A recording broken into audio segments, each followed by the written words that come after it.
பொதுநோக்குக்கு சில அளவுகோல்லாம் உண்டு.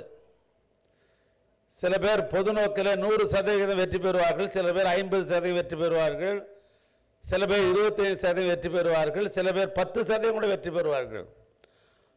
ஆக 10 இருந்தாலும் சரி 100 இருந்தாலும் தன்னுடைய வாழ்க்கை மட்டில் எண்ணாமல் பிறர் வாழ்க்கையும் எண்ணி சமுதாய அமைப்பு ஒரு சீரான அமைப்பாக பலரும் பாராட்டுகின்ற ஒரு அமைப்பாக இருக்க வேண்டும் என்று சொன்னால் இது போன்ற அமைப்பு வளர வேண்டும்.